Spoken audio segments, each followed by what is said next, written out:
This is Unsung History, the podcast where we discuss people and events in American history that haven't always received a lot of attention. I'm your host, Kelly Therese Pollock. I'll start each episode with a brief introduction to the topic, and then talk to someone who knows a lot more than I do. Be sure to subscribe to Unsung History on your favorite podcasting app so you never miss an episode. And please, tell your friends, family, neighbors, colleagues, maybe even strangers to listen to. Today's story is about nativist riots in Philadelphia in May and July 1844. In the years leading up to 1844, the immigrant population of Philadelphia and the surrounding districts was growing, especially the population of Irish and Catholic immigrants. Native-born Americans and immigrant Protestants were alarmed by the influx, and tensions were growing in the early 1840s. The issue of Bible reading in schools became especially heated.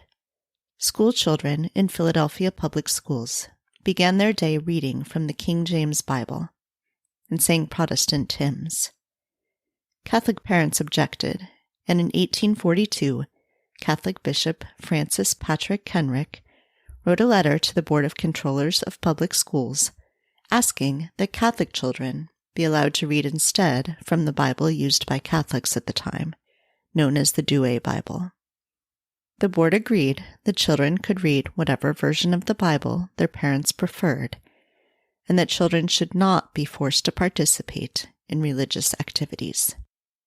Nativists took this as an attack on Protestantism and rallied others to their cause, joining with a nativist political party that launched in New York in June of 1843, called the American Republican Party. In 1844, the agitation reached a boiling point when a Kensington school director named Hugh Clark, who was Catholic, suggested that the Bible should not be read in school at all, at least until the school board could develop a policy that Catholics and Protestants both approved. Protestant nativists used this incident to rally support. On Friday, May 3rd, 1844, the American Republican Party gathered in the heavily Irish Kensington district, but were chased away. On Monday, May 6th, they assembled in Kensington again, this time in greater numbers. When it began to rain, the rally moved to a nearby market, where fighting broke out between the neighborhood Irish Catholics and the nativists. 18-year-old nativist George Schiffler was shot and killed, the first fatality of the scuffle, and several more people were killed as the fighting continued. A posse organized by County Sheriff Morton McMichael proved powerless to stop the violence. On Tuesday, May 7th, a nativist mob marched into Kensington and gunfire broke out. The mobs set fires throughout the district, including to the Hibernia fire station and to local homes. The sheriff called for help, and the 1st Brigade of the Pennsylvania militia, commanded by Brigadier General George Cadwalader, responded, dispersing the crowds, although they could do little to stop them from starting more fires.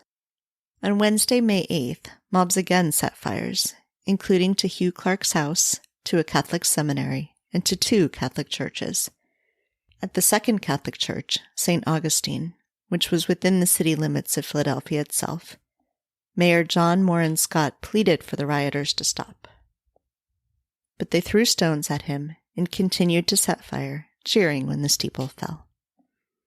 The violence ended by Friday, May 10th, but only after forces, including citizen posses, city police, militia companies from other districts, and U.S. Army and Navy troops showed up in force to quell it. Over the course of the riots, at least 14 people were killed and another 50 injured. There was an uneasy calm in Philadelphia for the next 8 weeks. Preparing for more violence, the Catholic Church of St. Philip de Neri in the heavily nativist district of Southwark started to stockpile weapons, authorized to do so by Pennsylvania Governor David R. Porter. Although rumored July 4th attacks never materialized, on Friday, July 5th, thousands of nativists gathered at St. Philip de Neri to demand the weapons. The sheriff and 2 aldermen searched the church and removed some of the muskets. The crowd refused to leave and demanded a further search. The new search party, which included 17 nativists, found further weapons, but instead of removing the weapons, the search party remained in the church all night. A company of city guards cleared the streets. Saturday, July 6th passed without bloodshed, but the tension increased. Cadwalader ordered the crowds to disperse, to no avail. The military presence grew, and the nativists began to arm themselves, including with a cannon from a nearby wharf. Former U.S. Congressman Charles Naylor and several others were arrested in the tumult and held in the church. The crowd reassembled on Sunday, July 7th, and forced the militia to surrender the church and release the prisoners. When Cadwalader and his militia returned that evening, they tried to clear the area around the church, but the crowd attacked the militia. The militia responded by firing on the crowd, killing 2 and wounding more. The mob counterattacked, and for hours they battled in the streets of Southwark, fighting with muskets and cannon fire. By the time the fighting ended in the early morning on Monday, July 8th, at least 15 people had been killed, both soldiers and rioters, and at least 50 more were injured.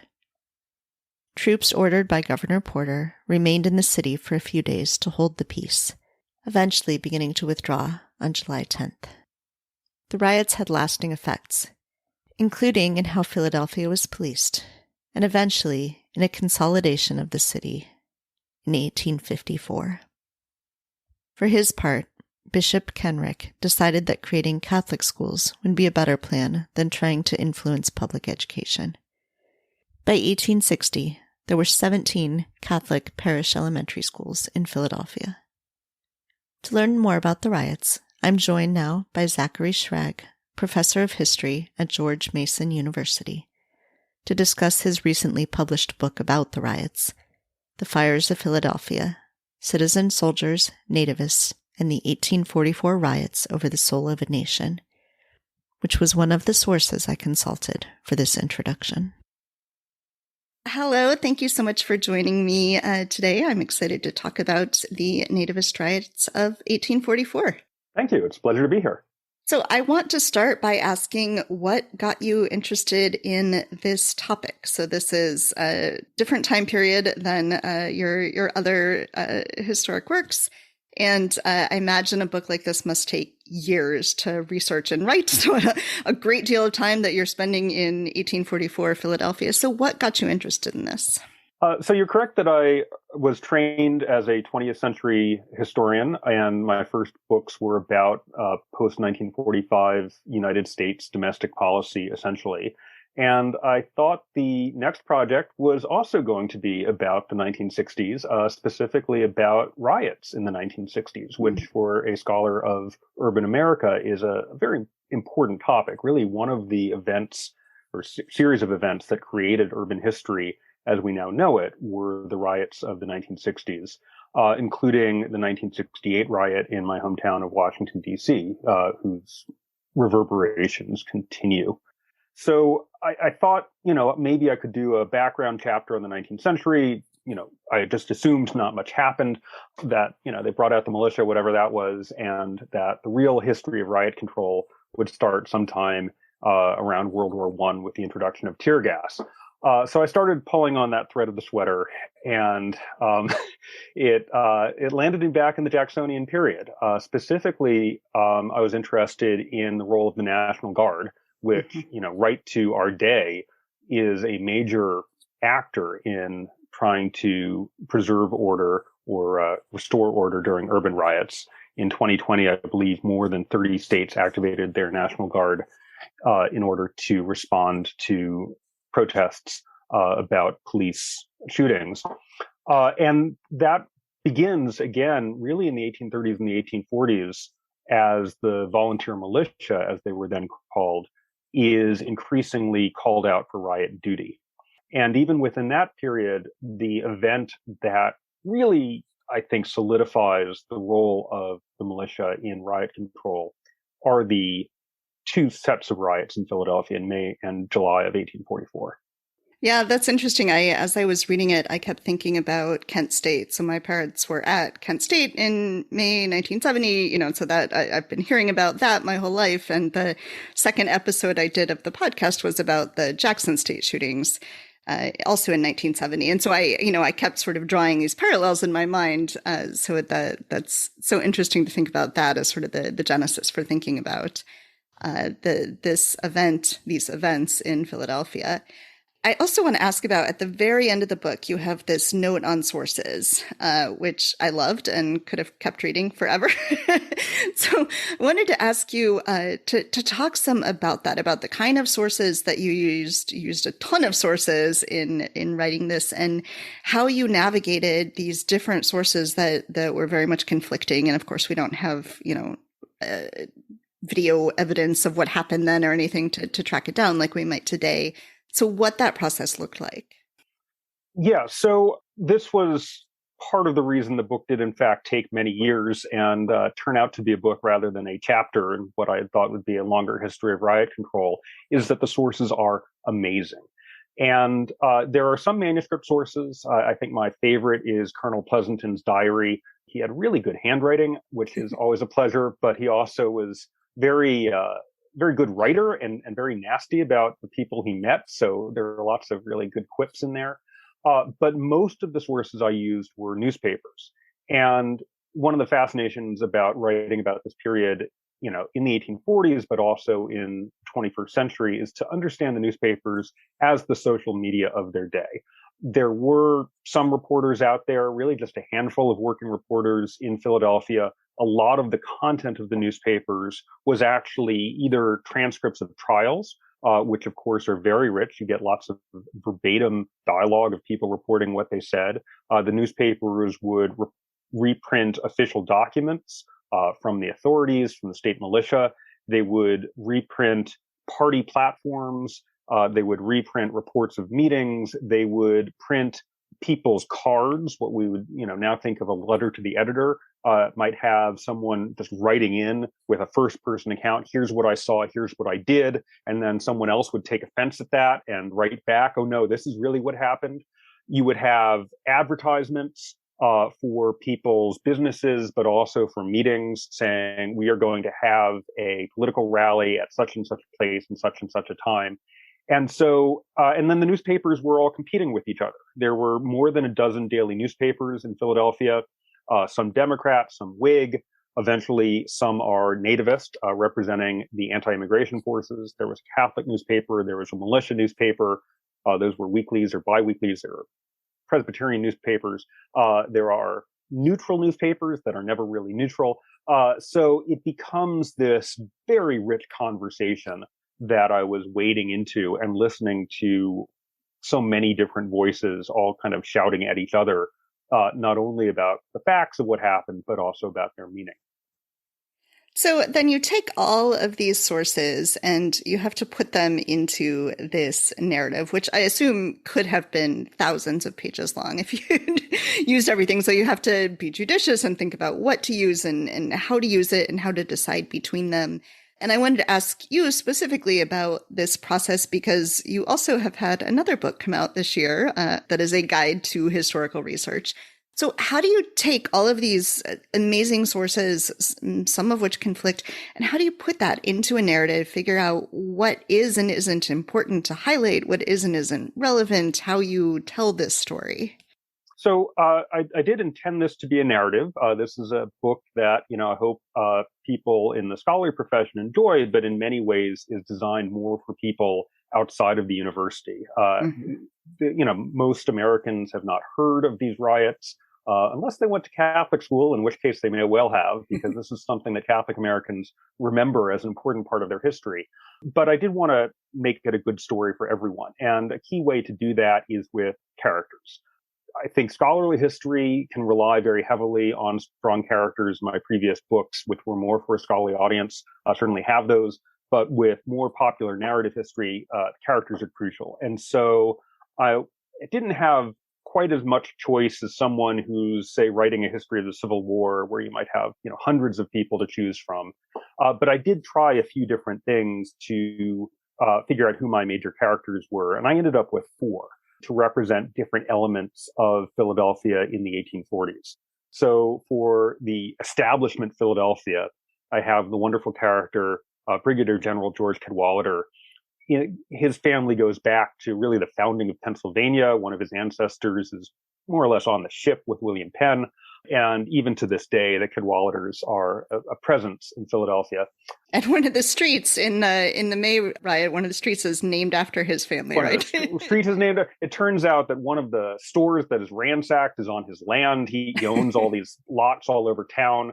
So he's a very wealthy patrician. He could have just sat at home and collected money, and some Philadelphians of his class did that, sit around in clubs and race horses, and he did that too. But he also had a real sense of noblesse oblige, and he did not want to get involved in civilian politics. He really wanted to serve his community by serving in the militia. So this was an elected post. He runs for brigadier general at a fairly young age and wins in 1842, and becomes again the sort of major commander within the county of Philadelphia. There are 3 brigadier generals and then a major general above him, but really George Cadwalader, the brigadier general of the 1st Brigade, is the most important figure. And fortunately, he is something of a pack rat. His papers are up at the Historical Society of Pennsylvania, and they are quite helpful. They're not as introspective as Pleasanton's diaries. His handwriting is certainly not as good, but we still have some sense of where he was and who was writing to him. And so I'm very grateful to him for keeping that paper. The second major character is Bishop Francis Patrick Kenrick. He later becomes an archbishop. And I didn't have a lot of manuscript material from him. There are certainly some letters that survive, but fortunately, most of his letters and his diary were not only published, but also translated, because he was a very learned man who kept both his diary and his personal correspondence in Latin.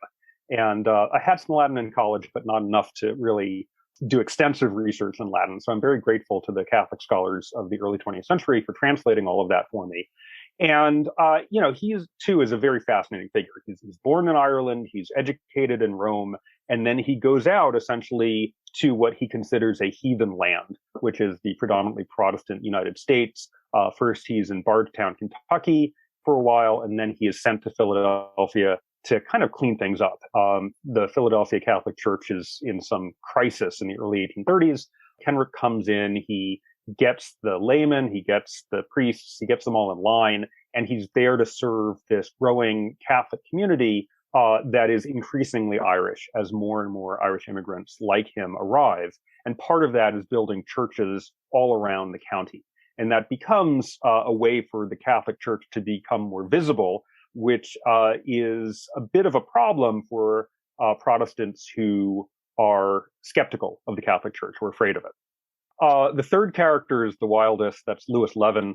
He is born in the United States in Charleston, South Carolina, but his parents are immigrants. He is born Jewish, but probably converts. It's pretty hard to nail that down, but he does marry first one Christian woman, then when she dies, he marries again in the church. And he says a lot of things that suggest that he has converted to some kind of Protestantism, probably a non-denominational form. And he's drunk at one point. He goes bankrupt, a very colorful life. He gets in knife fights, probably a rifle duel, but then he finds some kind of religion. Around 1842, he sobers up, again, probably converts around this time, and becomes first a temperance crusader and then a voice against the Catholic Church. And he is a leader of this growing nativist movement that is an anti-immigrant movement that's also an anti-Catholic movement, and is there sort of riling up the younger men of Philadelphia into mobs. So he's my leading anti-Catholic. And then the fourth figure is probably the one I like the most personally, though in some ways the most frustrating to get at because he left the fewest documents. And that's the sheriff, Morton McMichael, who is, as best I can tell, trying to be a friend to everyone. He starts off as a Democrat, later he joins the Whigs, but there are a lot of people sort of crossing party lines to vote for him. He's very popular. He is constantly trying to make peace among these different factions. He, seems to, try to protect the African American community when they are threatened. He protects the Irish community when they are threatened, but he's also, palling around with some of the nativists. And, later on, he becomes an important figure in the consolidation of Philadelphia. In 1854, he becomes the mayor of Philadelphia and is one of the founders of what we now know as Fairmount Park. So there's a statue of him up there. So these are my four figures. And once you have those sort of four major figures, then it's a question of, watching them move on the chessboard and trying to use them to tell the stories of these broader communities that they represent: the Catholic community, the anti-Catholic community, the establishment community, the different political parties. It's funny that you say chessboard. Did you start sketching out like on paper to sort of figure out like these people were here and these people, because I was trying to sort of keep track of all of it in my mind, but I only had to read it to actually figure it out, to write it. Like, how did you make sense of all that? I did. And it's frustrating because, if you read screenwriting books, you're trying to build up to these climactic scenes where the characters, finally stare each other down. And for the most part, that doesn't happen. I mean, Michael is there everywhere. Like he's really on foot. He has a newborn child at one point. He leaves him at home and goes out into the riots. But Kenrick, he's a peacemaker. He's a man of the cloth. He does not want to be out there facing people down. So I can't place him at any scene of violence. And then the thing about Levin and Cadwalader is I don't know that they were ever on the same block or in the same room at the same time. And that was frustrating to me for a while. And then I realized, there's probably a reason for this, which is Levin is kind of guy who will leave as soon as the first shot is fired. He does get in fights, but when the numbers are really bad against him, he's going to sort of skedaddle off. He finds a taxi or something and leaves. And Cadwalader, the big knock against him is he doesn't show up until a little too late. So, just as Levin is walking off the stage, Cadwalader is rushing on. And so they never have the big showdown you would want in a movie treatment. But, again, as a historian, I say, this is actually very telling. That, Levin is going to rile up the mob and let them do the fighting and the dying. Cadwalader is going to come in and, again, he got shot at. I don't know if I believe that he had, 12 bullet holes through his coat, as one of the accounts has it. But I do believe that he got hit on the knee with a bottle or a brick or something. That's, he was definitely in people's faces. And, later on in the Mexican War, he shows a lot of personal courage as well. So I have no reason to doubt that he was physically very present.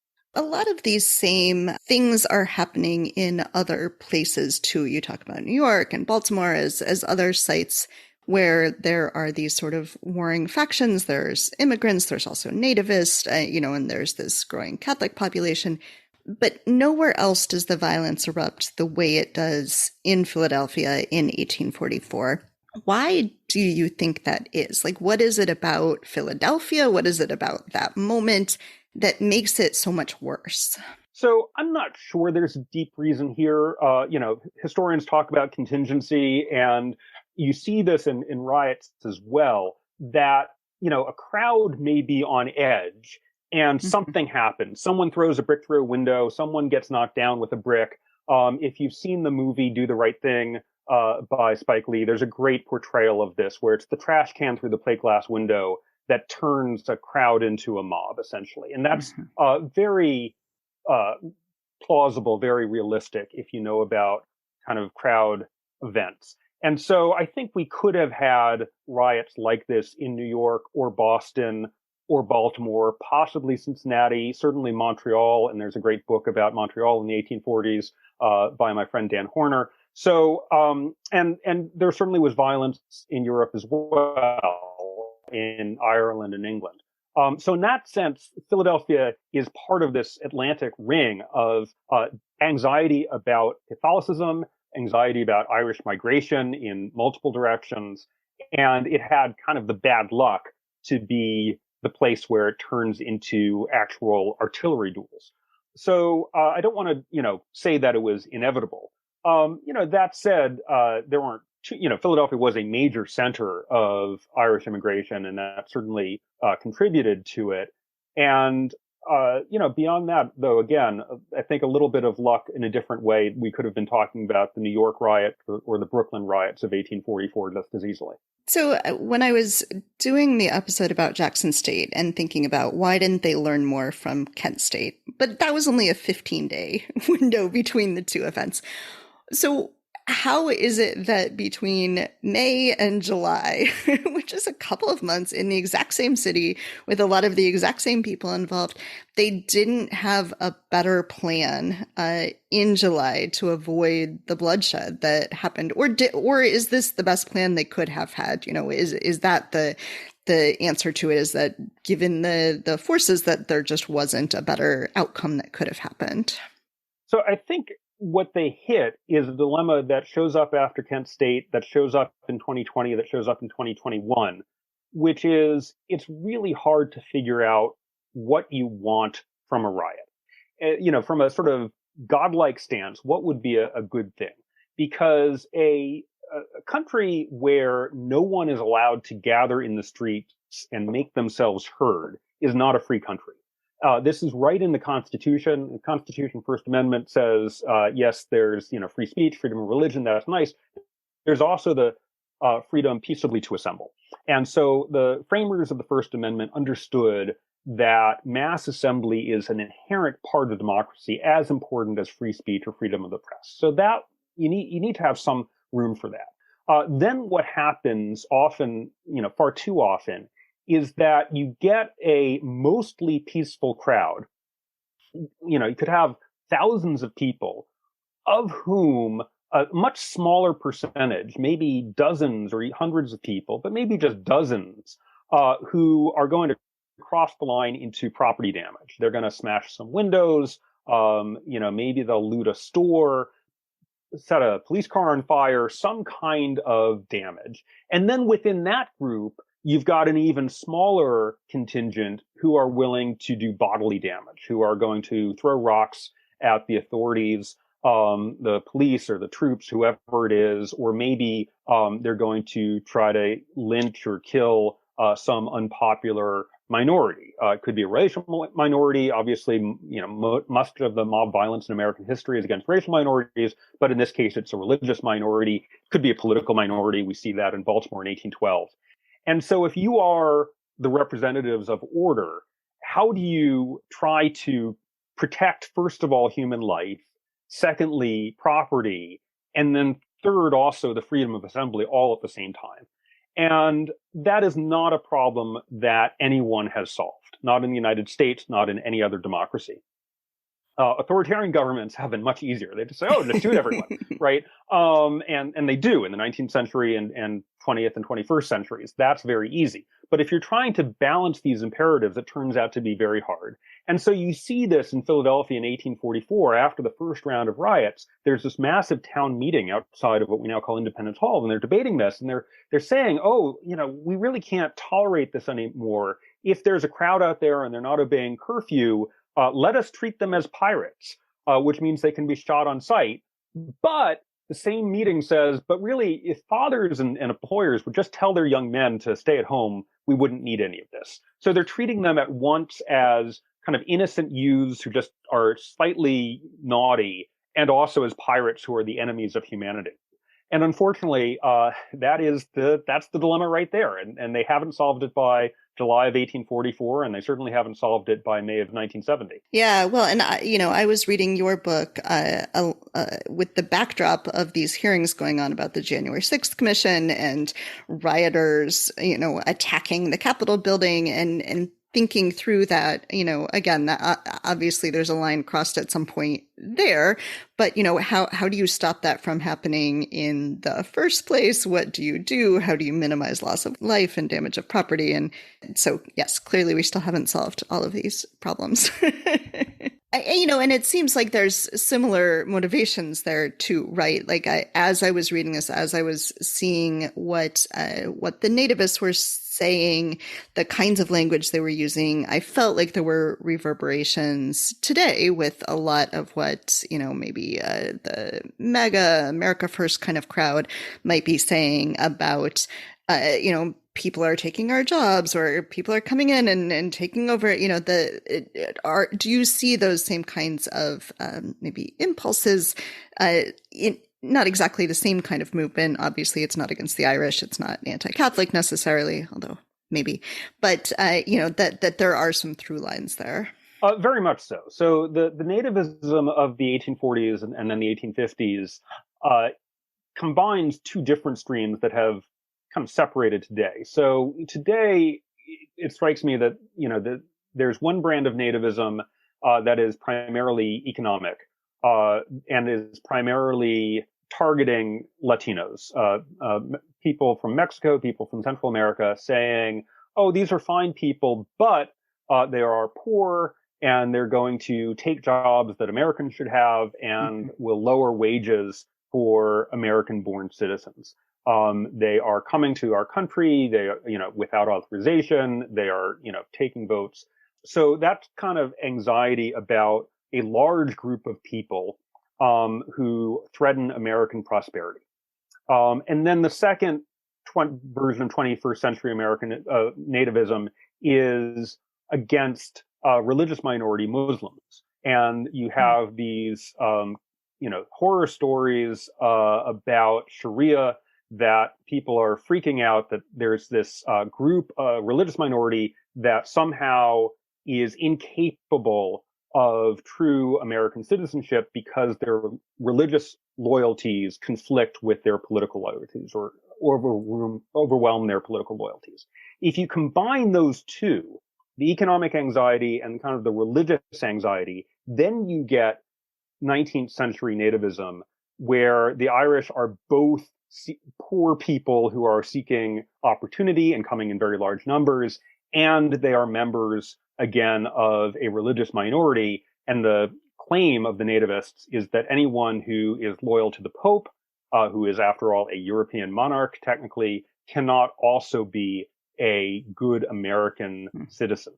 And so in that sense, it's all very familiar. It would be very hard for me to identify, anything that was said in the 1840s that isn't being said right now, or vice versa. It's again, the narrative arc, as with riot control, is more of a narrative flat line. So the other topic I wanted to talk about was in the 1830s, 40s in Philadelphia and maybe elsewhere, there are these volunteer fire companies. And this is just the craziest thing to think about, that they would sort of race to see who could get to the fire first, jostle each other out of the way, even, maybe damage each other's property to sort of be the first group, and then actively fight. So can you talk a little bit about what is going on? And,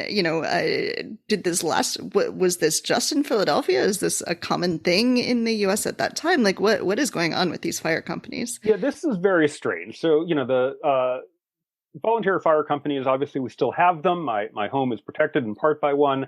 They trace their lineage back to Benjamin Franklin, I think, and for the most part, they've been forced for good. But in the 1830s and 1840s, in some cities, not all, they turn into this very mixed kind of group where, yes, they are fighting fires some of the time, but they spend a lot of their time fighting each other. These are, young men, very macho, and whoever gets to the fire plug first has the honor of fighting the fire, unless another company cuts their hose or beats them up. And so fires become either brawls themselves, or they wait until after the fire and start hitting each other with their axes and their other fire tools, their metal trumpets. Or maybe they just wait until the next weekend and raid each other's firehouses. And sometimes fatally, sometimes people are shot. Amy Greenberg has a wonderful book on this, Cause for Alarm. She points out it's not every American city, but Philadelphia and Baltimore were right up there with some of the worst. And this persists, well beyond the 1840s. It's not until the 1850s, I believe, that Philadelphia basically professionalizes its firefighting and does away with the worst of this violence. And then I should say, beyond the formal membership of these fire companies, which sometimes don't accept members until they're 21, you might have hangers-on, 18, 19, 20-year-olds who are there only to fight or to provide protection. So they'll known as runners, they'll run along with the engine and try to protect it and keep each other out. And I do think this explains some of the violence of 1844.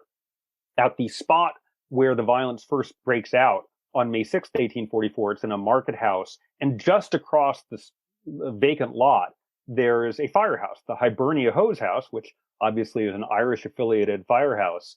And as best I can tell, in the middle of this riot over immigration and Catholicism and politics, there's another miniature fire riot where a bunch of teenagers and 20-year-olds go and attack this firehouse, and they end up destroying it and the apparatus inside.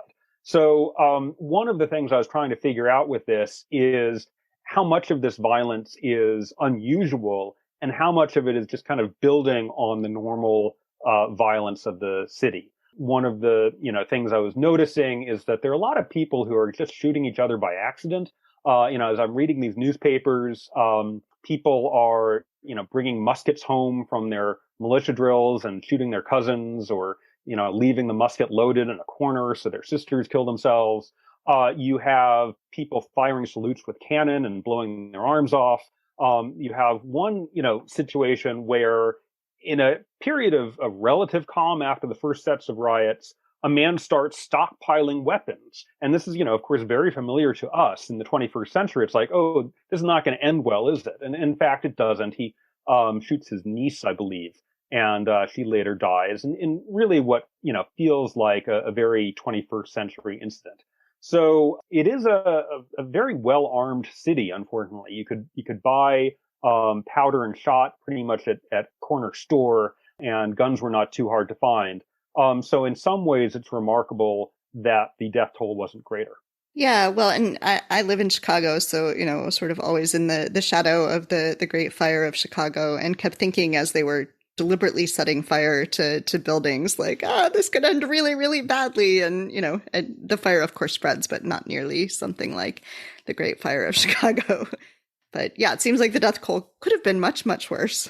Yes. And there are sort of these rumors going around that maybe there's going to be a third wave.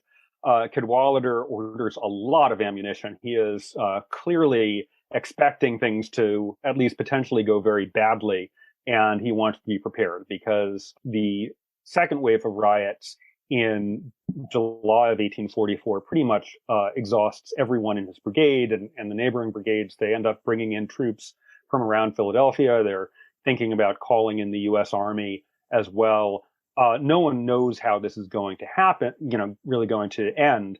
And eventually, some of their worst nightmares come true in the New York draft riots of 1863. And that is a larger event that has some echoes of the 1844 riots.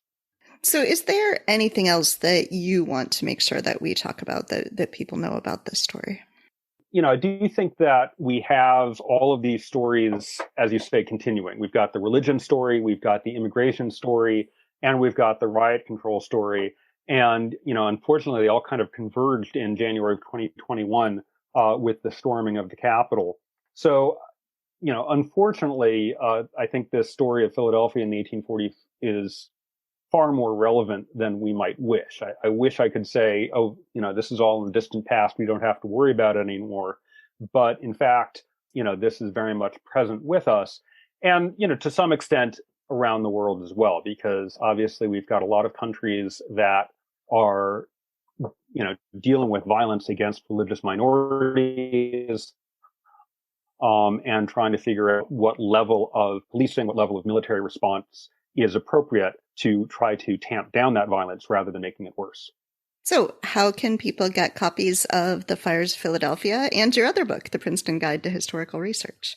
They, are available in many cases at your local bookstore. Friend just sent me a nice photo of The Fires of Philadelphia on the shelf at her local bookstore. You can get them online. You can, get them through the publisher. And certainly ask at your local bookstore. That's always a great way to support people, especially at this time when they're getting less foot traffic. So, I know when I've got books I want, I've got a nice bookstore a couple miles away, and they've been very good about sort of putting things out on the sidewalk. So if you're concerned about going indoors. And so I hope people are continuing to support their bookstores until we get back to a better public health. Yeah. And, it's a long book, The Fires of Philadelphia, but as you said, it's narrative. It's really readable. It's, you get sort of like, oh, what's going to happen next? How are they finally going to get out of this? So I think it's great. And a lot of pictures, too. I mean, that's the one thing we can't do on the podcast is, the publisher, I said, oh, can we do a picture for every chapter? They said, go ahead. And if there are a couple more you want to fit in.